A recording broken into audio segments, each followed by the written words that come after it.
Okay, pattern readers, room readers, and people who pause workplace scenes because the hallway blocking got suspicious, welcome back. Get comfortable. Coffee, water, blanket, quiet snack. Not chips if you are emotionally fragile about workplace nonsense. I was going to bring chips. That tracks. Today is a listening party, not a formal recap, not a debrief. We got the exclusive peek at the 1 hour Invisible Pathway episode of Dark Triad Boss, The Hug Became Permission. And I need everyone to understand this episode enters the room politely and then starts moving furniture in your nervous system. Correct. It is corporate noir, but quiet. No giant villain speech. No cartoon threat. The creepiness builds through who knows what, who repeats what, who stands where, and who looks away. And this audio version exists because Amo R. Ema does not have a giant production team hiding behind the curtain. No staff room, no assistant editor, no mysterious Kevin fixing exports at midnight. There is no Kevin. Still grieving. But yes, the main story is moving to audio, so the dedicated subscribers do not have to wait forever for the interactive branching version on YouTube. The audio podcast is focused on the main route, the invisible pathway. The other pathways are still part of the larger project, but this is the main spine. The strategic route, the quiet route, the route where she notices things and refuses to become free material for the room. Right. She maps, she documents, she withholds reaction. The room hates that. Episode 1 opens at night. Couch exhaustion night, laptop open, onboarding checklist glowing, phone face down, smart speaker nearby. The device starts normally. It says, reminder, charge phone. Normal little robot housekeeping. Then it turns into a corrupted archive. The device says, in one office, a woman did not give him her number. Then he called anyway. And I sat up, because that is not a reminder. That is a case file wearing pajamas. The phone lights up. His name appears. She has not given future boss her personal cell number. That is the first hook. How does he have the number? The episode does not answer it right away. It lets the audience feel the access problem. Then the device drops the line that made me stare at the wall. The court called it stalking. The office called it checking in. That line is evil in the best writing way, because it tells you the whole system problem without giving a lecture. Behavior enters the office as one thing. The office renames it so it can remain comfortable. Stalking becomes checking in. Pressure becomes concern. Access becomes help. Yes. And she does the smartest thing in the opening. She does not touch the phone. Correct.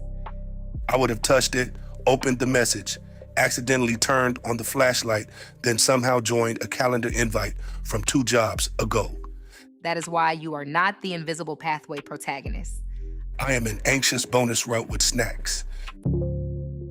Scene 2 is source unknown. Morning, kitchen table, coffee, laptop.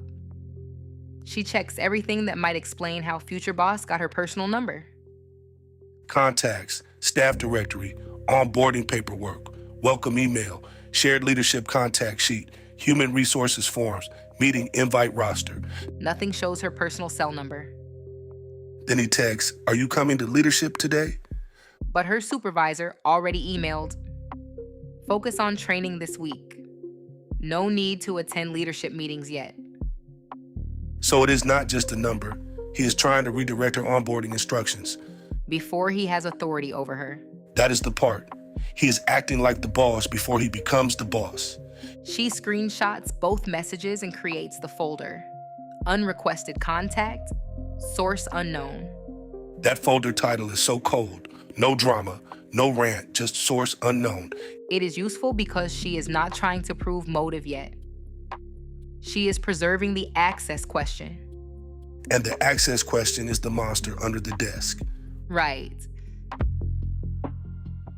Scene 3, acting like her boss. She is setting up training materials, boxes, binder, laptop, clean workspace, very efficient movement. Phone rings. His name. She lets it ring. It stops. It rings again. Double call. Hate it. She answers on speaker while typing, which is a wonderful little choice. Because that says you get the corner of my attention. Behave accordingly. Future boss says, "Hey, just checking if you're coming to leadership." She says, I was told to focus on training. He says, "Leadership is usually expected." And she has the mentor email printed beside her. Receipts are physically present. She says, "My supervisor gave different instructions. Then he gives the first infection word. I'm just trying to help you stay aligned."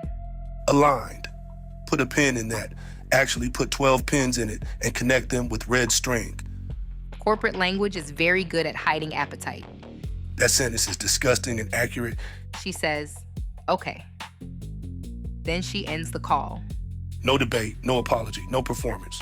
She opens a note called Access Log and types that future boss contacted her personal cell. Source unknown, then attempted to redirect onboarding instruction. Framed as alignment. Framed as alignment is doing the work. Watch the frame, not just a sentence. Scene 4 is the previous boss flashback. Tutorial level. This scene is darkly funny. The previous boss is obvious, clumsy, and bad at manipulation. He is the tutorial villain who still explains the buttons. He stands too close at the copier and says, "I like to connect with my team." She silently moves the trash can between them. A practical boundary. Trash can said, I've got jurisdiction. Then he sends a blank agenda invite for a quick private chat. She declines and replies, please send purpose and topic. He tries to compliment her. "You're very put together." She looks down at her plain cardigan and says, it has buttons. "Very clean." That is not flirting. That is garment inventory. The point of the flashback is that she already understands obvious boundary testing. Yes, previous boss is loud. Future boss is not. Future boss works through gray areas, access, mentorship, helpfulness, hallway timing, and partial witnesses. Which is worse, because obvious creeps give you a shape. This one gives everyone plausible deniability and a nice little leadership phrase. Scene 5. The smear through the wall. New workplace. She is in an office near leadership, clean desk, door cracked, working. Through the wall, she hears future boss say, muffled, "She doesn't seem interested in the group." Then he says, I'm just concerned about unity. There it is. Alignment brought a friend. Unity, alignment. The villain language is forming a group chat. She puts on headphones and keeps working. I love that she does not confront the wall. Do not fight the wall. The wall has witnesses. The camera drifts toward the wall and his voice leaks back in. Her mouth almost curves into a laugh, then it does not. That beat matters. She recognizes the absurdity, but the danger catches up. Because he is not just venting, he is planting vocabulary. Scene 6 confirms the vocabulary moved. A colleague passes in the hallway and says, "Hey, just making sure we're all aligned for leadership." Her hand stops on her folder. Tiny pause. That is the show. Because the word moved from future boss to somebody else. She opens a note called Repeated Language and Types, Alignment, Unity, Comfortable Environment. And she does not type his name. Correct. She is not making a personality case. She is mapping a pattern. Patterns are harder to dismiss when they are clean. Harder, yes. Not impossible. Offices can be very committed to missing a point. With a spreadsheet. Scene 7, parking lot almost catch. Evening, mostly empty lot. She walks to her car. A door opens behind her. She stops. The door closes. No one visible. She unlocks the car. Her phone buzzes. Text from future boss. Still here late? Nope. That is not mentorship. That is location awareness. She locks the car, then locks it again. The lock. Chirp is the emotion. Right. No speech, no gasp, just the body saying, I am not relaxed. She screenshots the text into unrequested check-ins. This episode trusts the audience so much. It does not say she felt unsafe. It shows her locking the car twice. Better writing, cleaner dread. Scene 8 moves into the mentor's mistake. Leadership unity. Mentor's office, warm daylight. Mentor is not written as evil. That is important. She sees tension, not danger. She says, I need leadership to look unified. Then, he knows the company. He can help orient you. And I hear the trapdoor opening. Mentor thinks she is solving awkwardness by assigning informal mentorship. But she is legitimizing access. Right. She gives future boss a reason to check in, meet with her, comment on her approachability, and position himself as support. Corporate horror dressed as professional development. He becomes future boss / informal mentor. That slash is haunted. She writes informal mentor in her notebook and underlines informal ones. One underlined, deliciously restrained. Scene 9, mentor without a map. His office, no agenda, no checklist, no orientation outline. She arrives prepared, notebook, laptop, questions. He has coffee. Coffee is not a training plan, sir. Future boss / informal mentor says, so what do you want to go over? She says, orientation. He says, right. Anything specific? And she says, I'm new. That line is funny because it is completely reasonable. It is the answer. She is new. That is why orientation exists. He laughs lightly and says, we can keep it informal. Informal is starting to feel like a hallway with no cameras. She writes, meeting 1. No agenda. No orientation outline. New employee asked to identify unknown training needs. Boring sentence, very useful. Later, another leader gives her the actual template. Which proves structure existed. He just did not provide it. Correct. Scene 10, the efficient introvert problem. This scene got me because she is doing the job. Answering emails, building training documents, keeping meetings short, working through lunch. She closes her office door. She leaves with her folder tucked under one arm. Future boss watches from doorways, glass hallway ends. Then he says, you're hard to get to know. She says, I'm easy to work with. He says that's not the same. That is the episode's thesis, hiding in regular dialogue. He does not want work access only. He wants personal access. He wants extra data, mood data, vulnerability data, social handle data. Her professionalism frustrates him because it gives him less to use. Efficient introverts are apparently suspicious if they do not donate personality confetti to the office. A ridiculous standard. Common, though. Scene 11, viral language, spreads. Break room. 2 co-workers. Slow coffee machine. She walks in to refill water. They stop talking. One recovers too fast and says, we're just trying to keep leadership comfortable during transition. Another co-worker later says, everyone's still getting aligned. Now the notes have check marks, alignment, unity, comfortable environment, approachability.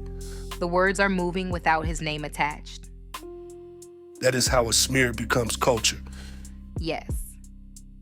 The room starts speaking in the future boss's frame, and nobody treats that as strange. Because it sounds professional. Professional language can hide messy motives very efficiently. Act 4 is appeasement as access. Oof, that title. Scene 12 shows her performing ease. She attends check-ins, gives polite nods, lets him talk, smiles lightly at bad jokes, sends follow-up emails afterward to clarify actual work items. That is such a real survival move. Future boss / informal mentor says, I just want us to be on the same page. She says, sure.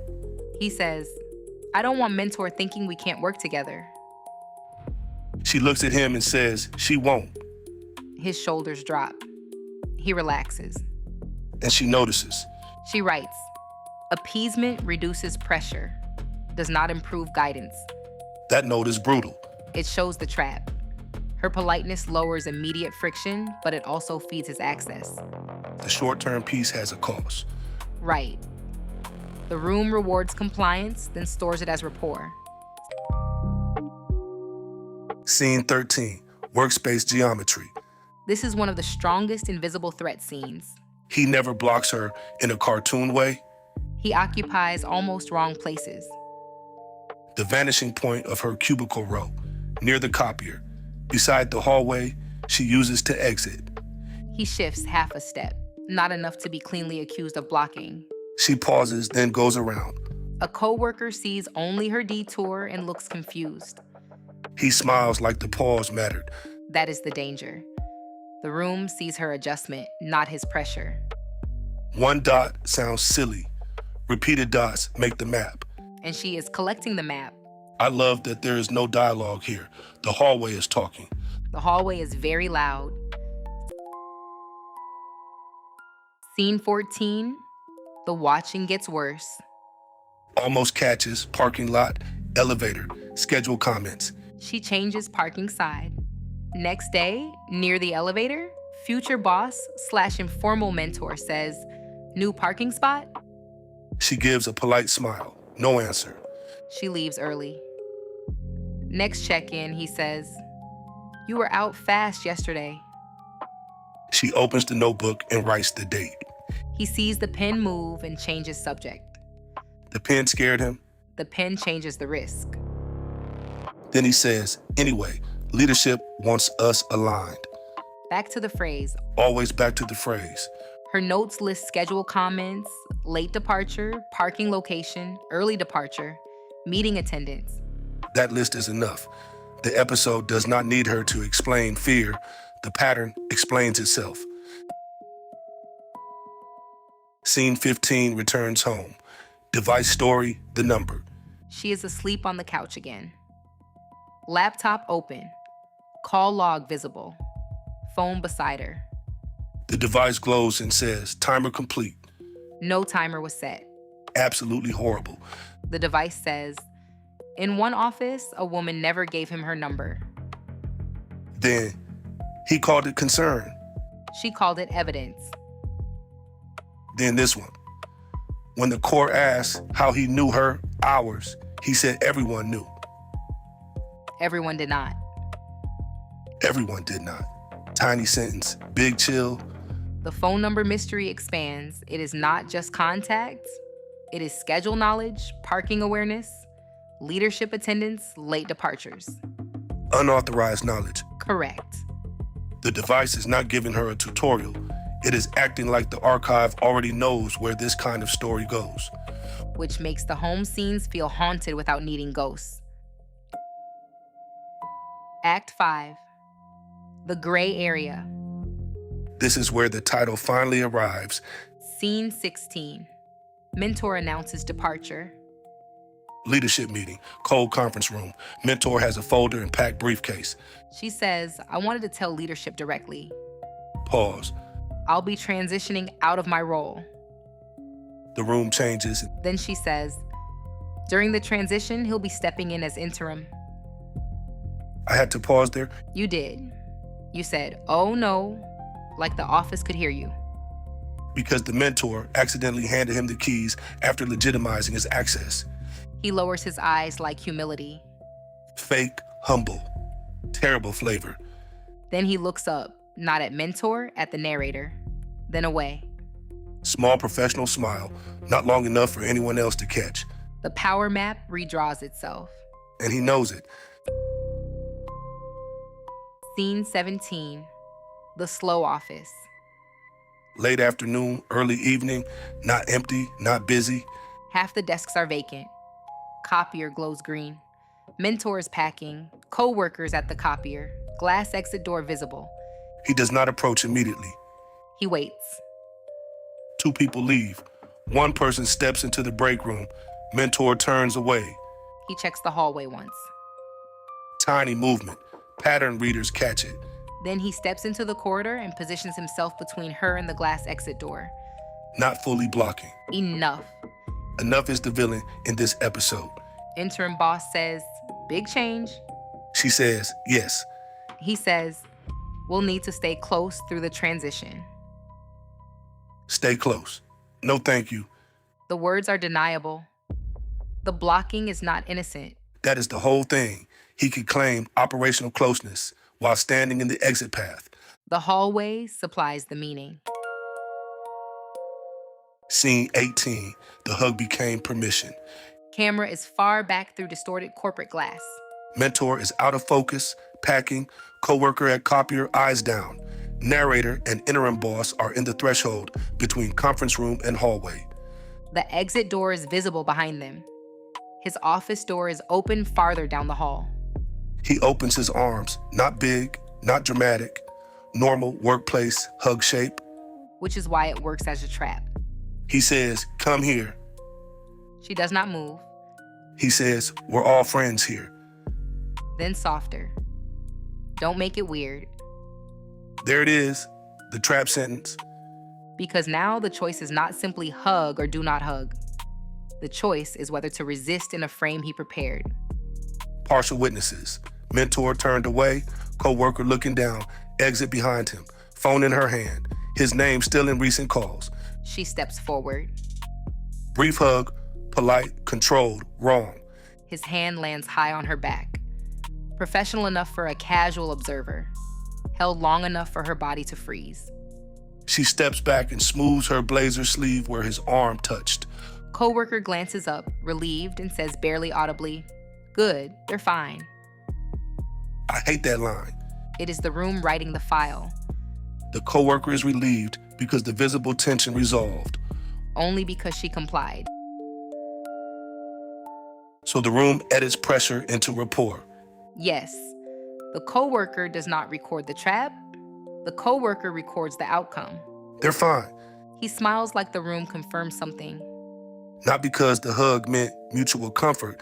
Because the room recorded compliance. Then the device says, distorted, the room kept the receipt. But the receipt is not clean. Distorted glass, no clean angle, no clean audio. Just enough for him. Not enough for her. That is the horror. So that is episode 1. The hug became permission. The hug is not isolated. It works because of the setup. The number source, the leadership text, the repeated language, the mentor mistake, the parking comments, the hallway positioning, the partial witnesses. And the coworker's relief. Good, they're fine. That phrase is how the room keeps the wrong receipt. The room did not need the full truth. It needed a usable version. Right. And this is why the invisible pathway matters. She is not being passive. She is reading what the room rewards, what it ignores, and what it repeats. The main story is moving through audio, so subscribers can keep up with the spine while the interactive version continues building. Amo R. Ema is getting the story out faster, without pretending there is a giant team behind the curtain. Much love to the dedicated listeners waiting on the full branching experience. And remember, this podcast lane is for the invisible pathway, the main route. The next question is not whether the hug was uncomfortable. The next question is what the room does now that the hug exists. Because he does not need to follow her after that. The room followed for him. Get comfortable, the first door is open. And the hallway is already talking.